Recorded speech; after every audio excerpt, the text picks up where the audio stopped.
Hello friends, আশা করি তোমরা ভালো আছো। আমরাও ভালো আছি। আর দেখতে পাচ্ছ, এটা হচ্ছে রেস্টুরেন্ট। এই সামনেই, বাড়ির সামনে। একটু রুটি আনতে গেছিলাম। সবসময় রুটি করতে ভালো লাগে না, তাই রুটি আনতে গেছিলাম। রুটি এনে ফটাফট তৈরি করে ফেললাম। মাছের মাথা ভাজা ছিল, মুড়ি ঘন্ট, গোবিন্দভোগ চাল একটু ভিজিয়ে রেখেছিলাম। এই পাশে কড়াই বসিয়ে তেল দিয়ে জিরে তেজপাতা সম্বরা দিয়ে দিলাম। আর ঝটফট এই রান্নাটা বেশ ভালোই লাগলো। আলুটা আগে সিদ্ধ করে নিয়েছিলাম।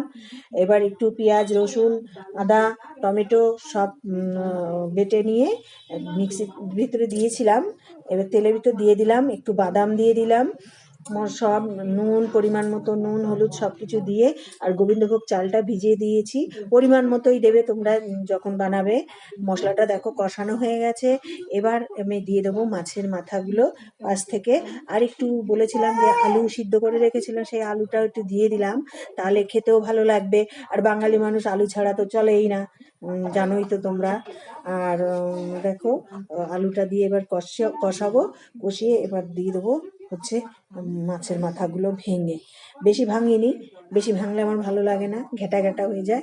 এরপরে দেখো কষানো হয়ে গেছে, দিয়ে দিলাম জল পরিমাণ মতো। আর দেখো, দেখতে কিন্তু বেশ ঝাল ঝাল।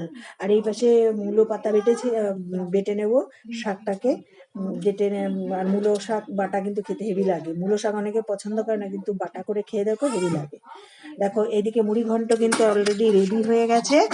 নামিয়ে নেব। নামানোর আগে একটু ঘি বাটার দিয়ে নামিয়ে নিলেই রেডি গোবিন্দভোগ চালের মুড়ি ঘন্ট। আর এই পাশে কড়াই বসিয়ে দিয়েছি। এবার বানাবো হচ্ছে চাল কুমড়ো শাক।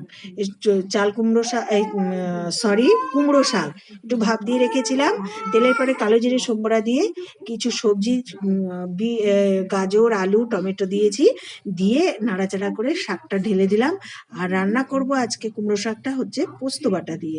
এই যে পোস্ত আর কাঁচা লঙ্কা বাটা দিয়ে দিলাম। দিয়ে এবার ভালো করে বেশ কষাবো। এবার গ্যাসটা সিম করেই উপর থেকে পরিমাণ মতো নুন, হলুদ আর একটু দেব। দিয়ে গ্যাসটা বেশ কড়াইটা সিম করে, গ্যাসটা সিম করে দিয়ে এবার আস্তে আস্তে করে ভাপে ভাপে কুমড়ো শাকটা হবে। কোনো জল ব্যবহার করব না আমি।